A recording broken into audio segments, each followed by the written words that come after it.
I have a question for you. When was the last time you visited a cemetery? Or the last time you thought of walking through one?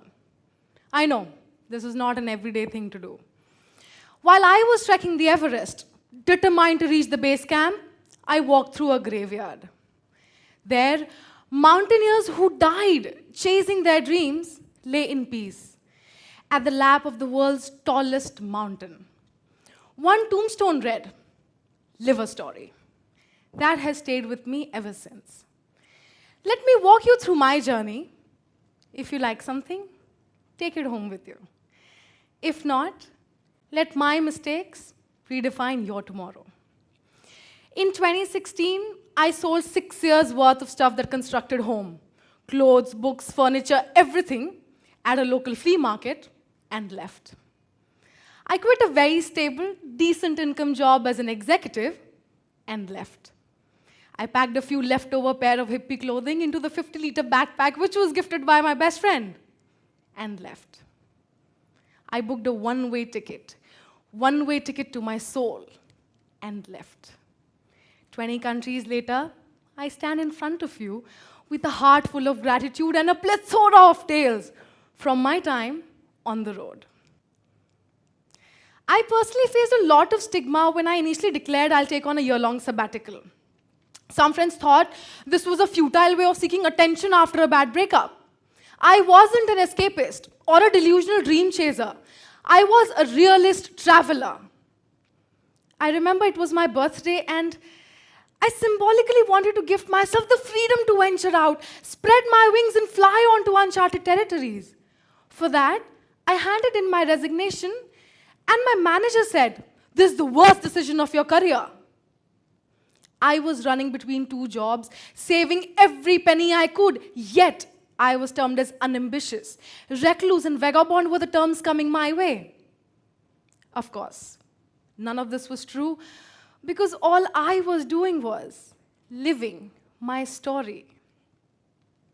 Something that holds most people back from going backpacking is that they think they are too young, as in my case, or too old and set in their ways, right? Wrong. I met a 65-year-old lady on the Everest Trail. For her, climbing that mountain was synonymous to moving past a late divorce and a young son's demise. So really, age is just a number. Traveling dead is when we visit exotic locations only for their Instagram-friendly photo ops. In today's day and age of globalization, we like to call ourselves as citizens of the world. But are we really? Do we understand people, their culture, their upbringing, their background? The kind of learning that living on the road has given me makes me a better conversationalist today.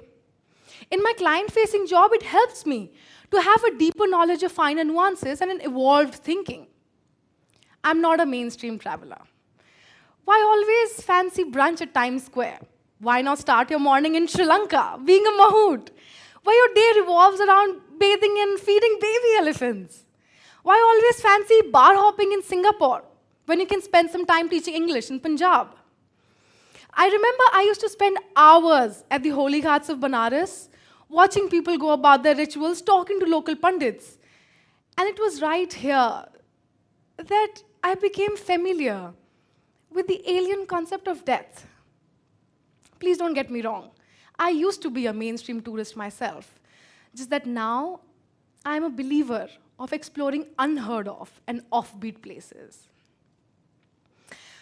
Traveling for 12 months with a single backpack made me realize that how little we need, yet how much we crave for. We love our lavish lifestyles and the latest trends. And that was the perspective I wanted to change in myself. I had 2 pairs of clothing. I slept in cupboard-sized rooms. I used local transport for most of the time, ate at local dhabas, and for most of the time, I was off the grid. Yes, no internet, and I was happy. What I'm trying to say is we can adopt a sustainable way of long-term traveling. While backpacking through Nepal, I used to indulge in a lot of local literature. In one of those books, I learned one of the most important lessons of my life, that everything is impermanent. People, actions, thoughts, everything. Let's say you're unhappy with your life today. You aren't getting the promotion you deserve, your boss doesn't like you, you're not able to crack the GMAT, so on and so forth. All of this is impermanent. Don't let these little demons of thought stay in your mind and heart rent-free. Kick them out. Tomorrow, situations and opportunities will be different, you will be different, and better equipped to realizing your dream and closer to living your story. It would just be hours that I'd meet beautiful souls on the road and make friends with them. There is a lot of beauty in simplicity. It's rewarding to see how hearts can connect in bizarre places and remotest of conditions. Just like this, I fell in love with the biker in the mountains. Came back to civilization to find out he's in love too, but with somebody else. But that doesn't make me afraid of falling in love again. फैज़ अहमद फैज़ ने कहा है, अगर बाजी इश्क की बाजी है, तो लगा दो जो लगाना है, डर कैसा? अगर जीत गए, तो क्या कहना? हार गए, तो बाजी मात नहीं. Being loved is blissful. Showering on others is mystical. The kind of bond that Rumi had with Shams of Tabriz exists in today's technological age. You will find that out, because I did. Let me start this by painting a picture for you. Imagine me with a backpack on, trekking pole in one hand, camera in the other. I'm walking into white universe of nothingness. I can't breathe. I'm at 18,000 feet above sea level. I keep walking. I can't breathe. Ankles are sunk deep in snow. There is no foot-trail in front of me, no human soul in vicinity. I keep walking. I can't breathe.